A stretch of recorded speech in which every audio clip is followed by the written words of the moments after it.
ನಮಸ್ಕಾರ ಸ್ನೇಹಿತರೆ, news info ಮಾಸ್ಟರ್ಗೆ ಆತ್ಮೀಯ ಸ್ವಾಗತ. ಇವತ್ತು ಹಣಕಾಸಿನ ಮೇಲೆ ಹಿಡಿತ ಸಾಧಿಸೋದಕ್ಕೆ ಸಹಾಯ ಮಾಡುವಂತಹ ಬಹಳ ಸರಳ ಮತ್ತೆ ಪರಿಣಾಮಕಾರಿಯಾಗಿರುವಂತಹ ಒಂದು ಪುಸ್ತಕವನ್ನ ನಾನು ನಿಮಗೆ ಪರಿಚಯ ಮಾಡಿಕೊಡ್ತಾ ಇದ್ದೀನಿ. ಕಾರ್ಲ್ ರಿಚರ್ಡ್ ಅವರ 1 ಪೇಜ್ ಫೈನಾನ್ಷಿಯಲ್ ಪ್ಲಾನ್ ಅನ್ನುವಂಥ ಪುಸ್ತಕ ಇದು. ಇದನ್ನ ಕನ್ನಡದಲ್ಲಿ ಹೇಳೋದಾಗಿದ್ರೆ ಒಂದು ಪುಟದ ಹಣಕಾಸು ಯೋಜನೆ ಅಂತ ಕನ್ನಡದಲ್ಲಿ ಹೇಳಬಹುದು.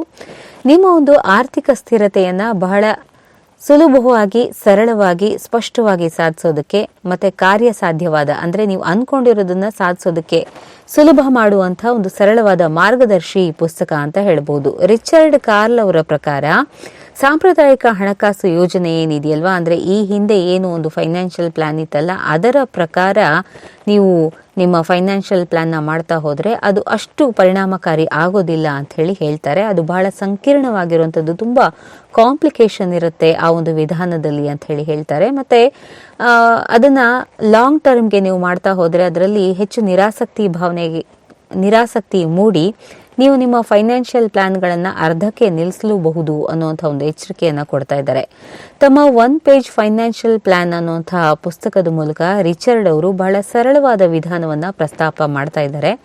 ಅದೇನಪ್ಪಾ ಅಂತಂದ್ರೆ, ನಿಮಗೆ ನೀವು ಮೊದಲನೇದಾಗಿ 4 ಪ್ರಶ್ನೆಗೆ ಉತ್ತರ ಕೊಟ್ಕೊಳ್ಬೇಕು. ಅದು ಕೂಡ ನಿಮ್ಮ ಆರ್ಥಿಕ ವ್ಯವಸ್ಥೆ ಸರಿಯಾಗಿ ಆಗೋದಕ್ಕೆ. ಏನಪ್ಪಾ ಅಂತಂದ್ರೆ, ನಿಮ್ಮ ಆರ್ಥಿಕ ಗುರಿ ಏನು ಅನ್ನೋದನ್ನ ನಿಮಗ್ ನೀವೇ ಕೇಳ್ಕೊಳ್ಬೇಕು. ನೀವು ಏನನ್ನ ಸಾಧಿಸೋದಕ್ಕೆ ಬಯಸ್ತಿದ್ದೀರಿ, ಅಂದ್ರೆ ಆರ್ಥಿಕ ಕ್ಷೇತ್ರಕ್ಕೆ ಸಂಬಂಧಪಟ್ಟ ಹಾಗೆ ನೀವು ನಿಮ್ಮ ನಿವೃತ್ತಿಗೋಸ್ಕರ ಉಳಿತಾಯ ಮಾಡೋದಕ್ಕೆ ನಿಮ್ಮ ಮೊದಲ ಆದ್ಯತೆಯ ಅಥವಾ ನಿಮ್ಮ ಒಂದು ಗುರಿನ, ಅಥವಾ ಸಾಲ ತೀರಿಸೋದು ನಿಮ್ಮ ಗುರಿನ, ಅಥವಾ ನಿಮ್ಮ ಮಕ್ಕಳ ಶಿಕ್ಷಣಕ್ಕೆ ಹಣನ ಕೂಡಿಡೋದು ನಿಮ್ಮ ಗುರಿನ, ಏನು ನಿಮ್ಮ ಗುರಿ ಅನ್ನೋದನ್ನ ನಿಮಗ್ ನೀವೇ ಮೊದಲು ಪ್ರಶ್ನೆ ಮಾಡ್ಕೊಳ್ಬೇಕು. ಅದಾದ ನಂತರ ನಿಮ್ಮ ಪ್ರಸ್ತುತ ಆರ್ಥಿಕ ಸ್ಥಿತಿ ಏನು ಅನ್ನೋದನ್ನ ನೀವು ಮನದಟ್ಟು ಮಾಡ್ಕೊಳ್ಬೇಕು. ಅಂದ್ರೆ ನಿಮ್ಗೆ ಪ್ರತಿ ತಿಂಗಳು ಎಷ್ಟು ಸ್ಯಾಲರಿ ಬರುತ್ತೆ, ಅದಕ್ಕೆ ಎಷ್ಟು ಖರ್ಚು ವೆಚ್ಚ ಇದೆ, ನಿಮ್ಮ ಹತ್ರ ಇರುವಂತ ಒಟ್ಟು ಆಸ್ತಿ ಎಷ್ಟು, ಮತ್ತೆ ನೀವು ಎಷ್ಟು ಕಮಿಟ್ಮೆಂಟ್ ಮಾಡ್ಕೊಂಡಿದ್ದೀರಾ, ಇದರ ಬಗ್ಗೆ ನಿಮ್ಗೆ ಸ್ಪಷ್ಟವಾದಂತಹ ಒಂದು ನೋಟ ಇರಬೇಕು ಅಂತ ಹೇಳಿ ಹೇಳ್ತಾರೆ. ಅದರ ಜೊತೆಗೆ 3ನೇ ಪ್ರಶ್ನೆ ಏನಪ್ಪಾ ಅಂತಂದ್ರೆ, ನಿಮ್ಮ ಮೌಲ್ಯಗಳು ಮತ್ತು ಆದ್ಯತೆಗಳು ಯಾವುದು ಅಂತ ಹೇಳಿ.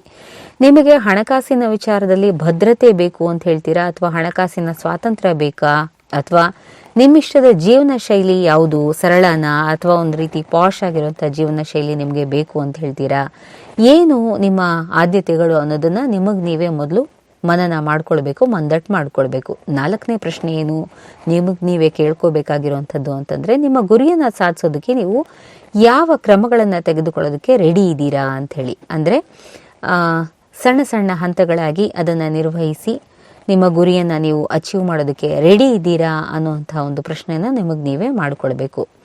ಮತ್ತೆ ಈಗಾಗಲೇ ಹೇಳಿರೋ ಹಾಗೆ ಆರ್ಥಿಕ ಒಂದು ಯೋಜನೆಯಲ್ಲಿ, ಹಣಕಾಸು ಯೋಜನೆಯಲ್ಲಿ ಸಾಂಪ್ರದಾಯಿಕ ಮಾದರಿ ಅನ್ನುವಂಥದ್ದು ಅಷ್ಟು ಪರಿಣಾಮಕಾರಿ ಅಲ್ಲ ಅಂತ ಹೇಳಿ ಕಾರ್ಲ್ ರಿಚರ್ಡ್ ಅವರು ಹೇಳ್ತಾರೆ ಅಂತ ಹೇಳಿದ್ರೆ, ಅದರ ಬದಲಾಗಿ ಮೌಲ್ಯಾಧಾರಿತ ಹಣಕಾಸು ಯೋಜನೆ ಬಹಳ ಒಳ್ಳೆಯ ಪರಿಣಾಮವನ್ನ ಕೊಡುತ್ತೆ, ಬಹಳ ಒಳ್ಳೆಯ ಒಂದು ಔಟ್ಪುಟ್ ಅನ್ನ ಕೊಡುತ್ತೆ ಅಂತ ಹೇಳಿ ಹೇಳ್ತಾರೆ. ಯಾವ ರೀತಿ ಅಂತಂದ್ರೆ, ನಿಮ್ಮ ಆರ್ಥಿಕ ನಿರ್ಧಾರಗಳನ್ನ ನಿಮ್ಮ ಮೌಲ್ಯಗಳು ಮತ್ತೆ ಆದ್ಯತೆಯ ಆಧಾರದ ಮೇಲೆ ತೆಗೆದುಕೊಳ್ಳುವಂತಹ ನಿರ್ಧಾರದ ಮುಖಾಂತರ ಇದನ್ನ ಸಾಧನೆ ಮಾಡಬಹುದು ಅಂತ ಹೇಳಿ ರಿಚರ್ಡ್ ಅವರು ಒತ್ತಿ ಹೇಳ್ತಾರೆ. ಹೇಗಪ್ಪ ಇದು ಅಂತಂದ್ರೆ, ಸಾಮಾನ್ಯವಾಗಿ ನಾವು ಒಂದು ಹಣಕಾಸಿನ ಪ್ಲಾನ್ ಮಾಡ್ಕೊಂಡಿರ್ತೀವಿ, ಆರ್ಥಿಕ ಯೋಜನೆಯನ್ನು ಹಾಕೊಂಡಿರ್ತೀವಿ, ಆದ್ರೆ ಅದಕ್ಕೆ ಕೆಲವೊಂದು ಅಡೆತಡೆಗಳು ಬರುತ್ತೆ. ಈ ಅಡೆತಡೆಗಳನ್ನ ನಿವಾರಣೆ ಮಾಡಬೇಕು ಅಂತ ಹೇಳಿ ಹೇಳ್ತಾರೆ. ಕಾರ್ಲ್ ರಿಚರ್ಡ್ ಅವರ ಪ್ರಕಾರ ಆ ಅಡೆತಡೆಗಳು ಏನಪ್ಪಾ ಅಂತಂದ್ರೆ, ನಮ್ಮಲ್ಲಿರುವಂತಹ ಆಲಸ್ಯ. ಬಹಳ ದೊಡ್ಡ ಕಾರ್ಯಗಳನ್ನ ನಾವು ದೊಡ್ಡ ಪ್ಲಾನ್ ಅಂತೂ ಮಾಡ್ಕೊಳ್ತೀವಿ, ಆದ್ರೆ ಅದನ್ನ ಆ ದೊಡ್ಡ ಅಚೀವ್ಮೆಂಟ್ ಅನ್ನ ಸಾಧಿಸಬೇಕು ಅಂತಂದ್ರೆ ಟೈಮ್ ಕೂಡ ಅಷ್ಟೇ ಬೇಕಾಗತ್ತೆ. ಆದ್ರೆ ಅಷ್ಟು ಸಾಧಿಸೋದ್ರೊಳಗೆ ನಾವು ಇಂಟ್ರೆಸ್ಟ್ ನ ಕಳ್ಕೊಳ್ತೀವಿ. ಅದರ ಬದಲಾಗಿ ಆ ಒಂದು ದೊಡ್ಡ ಗುರಿಯನ್ನ ಮುಟ್ಟೋದಕ್ಕೆ ಚಿಕ್ಕವಾಗಿ ಸುಲಭವಾದ ಹಂತಗಳನ್ನಾಗಿ ವಿಭಜಿಸಿ ಅಂತ ಹೇಳಿ ಹೇಳ್ತಾರೆ.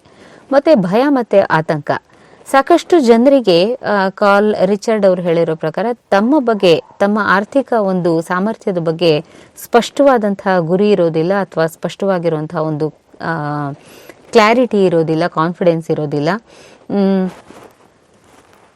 1 ಕೋಟಿ ಉಳಿತಾಯ ಮಾಡುವಂಥದ್ದು ನಿಮ್ಮ ಗುರಿಯಾಗಿದ್ರೆ ಅದೇ ದಿಕ್ಕಿನಲ್ಲಿ ಸಣ್ಣ ಸಣ್ಣ ಹೆಜ್ಜೆಯನ್ನ ಇಡುವಂಥದ್ದು ಬಹಳ ಮುಖ್ಯ ಅಂತ ಹೇಳಿ ರಿಚರ್ಡ್ ಅವರು ಹೇಳ್ತಾರೆ. ಅದರ ಜೊತೆಗೆ ಹಣಕಾಸಿನ ಜ್ಞಾನದ ಕೊರತೆ ಕೂಡ ಇದೊಂದು ದೊಡ್ಡ ತೊಡಕು ಅನ್ನುವಂಥ ಮಾತನ್ನ ಹೇಳ್ತಾರೆ.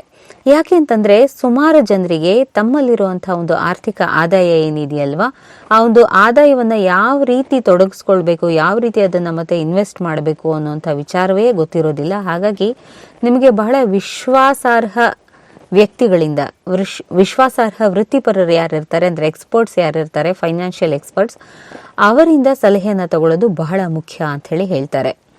ರಿಚರ್ಡ್ ಅವರು ತಮ್ಮ 1 ಪೇಜ್ ಫೈನಾನ್ಷಿಯಲ್ ಪ್ಲಾನ್, 1 ಪುಟದ ಹಣಕಾಸು ಯೋಜನೆ ಅನ್ನುವಂಥ ಒಂದು ಪುಸ್ತಕದ ಮುಖಾಂತರ ನಿಮ್ಮ ಫೈನಾನ್ಷಿಯಲ್ ಪ್ಲಾನ್ ಅನ್ನ ಯಾವ ರೀತಿ ಕಾರ್ಯಗತಗೊಳಿಸಬಹುದು ಅನ್ನುವಂಥ ಒಂದು ಪ್ರಾಕ್ಟಿಕಲ್ ಸಲಹೆಯನ್ನ ಕೂಡ ಕೊಡ್ತಾರೆ. ಆ ಸಲಹೆ ಏನಪ್ಪಾ ಅಂತಂದ್ರೆ, ನೀವು ಏನೋ ಒಂದು ಫೈನಾನ್ಷಿಯಲ್ ಪ್ಲಾನ್ ಅನ್ನ ಹಾಕೊಂಡಿರ್ತೀರಾ, ಅದನ್ನ ನಿಯಮಿತವಾಗಿ ಪರಿಶೀಲನೆ ಮಾಡುವಂಥದ್ದು ಮತ್ತೆ ಅದನ್ನ ಅಪ್ಡೇಟ್ ಮಾಡೋದು. ಯಾವ ರೀತಿ ಅಂತಂದ್ರೆ, ನೀವು 1 ವರ್ಷ ಅಥವಾ 10 ವರ್ಷಕ್ಕೆ ಯಾವುದೋ ಒಂದು ಪ್ಲಾನ್ ಹಾಕೊಂಡಿರ್ತೀರಾ, ಅದನ್ನ ಆವಾಗ ನಾನು ಇದನ್ನ ಕರೆಕ್ಟಾಗಿ ನಿರ್ವಹಿಸ್ತಾ ಇದ್ದೀನಾ, ನಾನೇನು ಅನ್ಕೊಂಡಿದ್ದೀನೋ ಆ ಗೋಲ್ನ ನಾನು ಮುಟ್ತಾ ಇದ್ದೀನಾ, ಚಿಕ್ಕ ಚಿಕ್ಕ ಹಂತಗಳಾಗಿ ಅದನ್ನ ವಿಭಜಿಸಿ ಅಂತ ಹೇಳಿ ಈಗಾಗಲೇ ರಿಚರ್ಡ್ ಅವ್ರು ಹೇಳಿದ್ರು. ಅದನ್ನ ಸರಿಯಾಗಿ ನಾನು ನಿರ್ವಹಿಸ್ತಾ ಇದ್ದೀನಾ ಅಂತ ಹೇಳಿ ನಾವು ಅದನ್ನ ಟ್ರ್ಯಾಕ್ ಮಾಡಬೇಕು. ಹಾಗೆ ಏನಾದ್ರೂ ಹೊಸ ಅಪ್ಡೇಟ್ ಇದ್ರೆ, ಅಂದ್ರೆ ನೀವು ಇನ್ನೂ ಹೆಚ್ಚಿನ ಹಣಕಾಸಿನ ಮೊತ್ತವನ್ನ ಸೇರಿಸೋದಕ್ಕೆ ಸಾಧ್ಯ ಆದ್ರೆ, ಅಥವಾ ಇನ್ನೇನೋ ನಿಮ್ಮ ಹಣಕಾಸು ಯೋಜನೆಯಲ್ಲಿ ಒಂದಷ್ಟು ಹೊಸ ಸೇರ್ಪಡೆಗಳಿದ್ರೆ ಅದನ್ನು ಕೂಡ ಅಪ್ಡೇಟ್ ಮಾಡೋದಕ್ಕೆ ನಿಯಮಿತವಾಗಿ ನೀವು ಚೆಕ್ ಮಾಡ್ತಾ ಹೋಗ್ಬೇಕು ನಿಮ್ಮ ಗೋಲನ್ನ.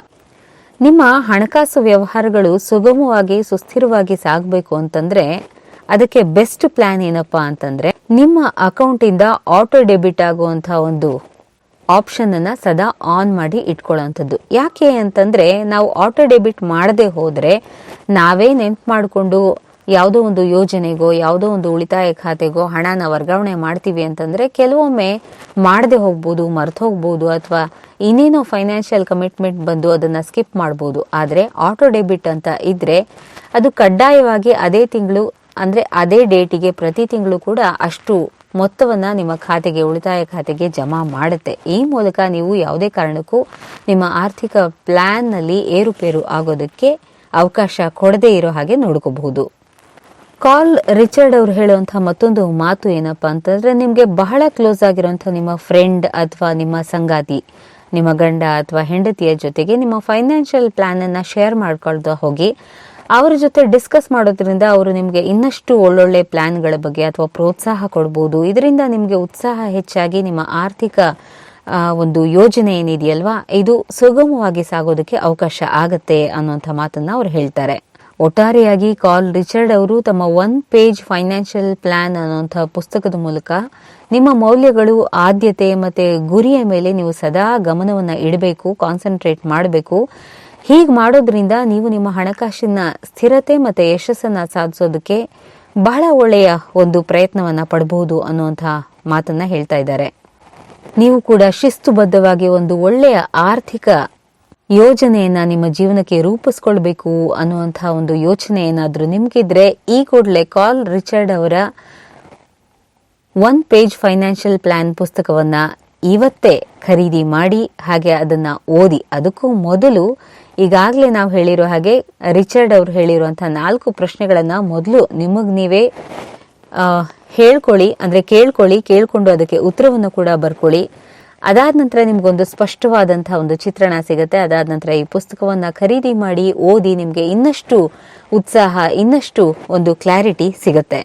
1 ಪೇಜ್ ಫೈನಾನ್ಷಿಯಲ್ ಪ್ಲಾನ್ ಕುರಿತು ಹೆಚ್ಚಿನ ಮಾಹಿತಿ ಮತ್ತು ಸಂಪನ್ಮೂಲಗಳಿಗೋಸ್ಕರ ನಮ್ಮ ಕೆಳಗಿನ ವಿವರಣೆ ಬಾಕ್ಸ್ನಲ್ಲಿ, ಅಂದ್ರೆ ಡಿಸ್ಕ್ರಿಪ್ಷನ್ ಬಾಕ್ಸ್ನಲ್ಲಿ ಲಿಂಕ್ ಇದೆ. ಆ ಲಿಂಕ್ಗೆ ಹೋಗೋದಕ್ಕೆ, ಭೇಟಿ ಕೊಡೋದಕ್ಕೆ ಮರಿಬೇಡಿ. ಸ್ನೇಹಿತರೆ, ಈ ಒಂದು ಪುಸ್ತಕ ಪರಿಚಯ ನಿಮಗೆ ಉಪಯುಕ್ತ ಅನ್ಸಿದ್ರೆ ಈ ಕೂಡಲೇ ಲೈಕ್ ಮಾಡಿ, ಶೇರ್ ಮಾಡಿ, ಹಾಗೆ ನಿಮ್ಮ ಅನಿಸಿಕೆ ಅಭಿಪ್ರಾಯಗಳನ್ನ ಕಮೆಂಟ್ ಮೂಲಕ ನಮಗೆ ತಿಳಿಸೋದಕ್ಕೆ ಮರಿಬೇಡಿ. ಜೊತೆಗೆ ಈ ಒಂದು ವಿಡಿಯೋನ ನಿಮ್ಮ ಸ್ನೇಹಿತರ ಜೊತೆಗೂ ಕೂಡ ಹಂಚಿಕೊಳ್ಳಿ. ನೀವಿನ್ನೂ ನಮ್ಮ ವಾಹಿನಿಗೆ ಸಬ್ಸ್ಕ್ರೈಬ್ ಆಗಿಲ್ಲ ಅಂತಂದ್ರೆ ನಮ್ಮ ನ್ಯೂಸ್ ಇನ್ಫೋ ಮಾಸ್ಟರ್ ಕನ್ನಡ ವಾಹಿನಿಗೆ ಈ ಕೂಡಲೇ ಸಬ್ಸ್ಕ್ರೈಬ್ ಆಗಿ. ಎಲ್ಲರಿಗೂ ನಮಸ್ಕಾರ.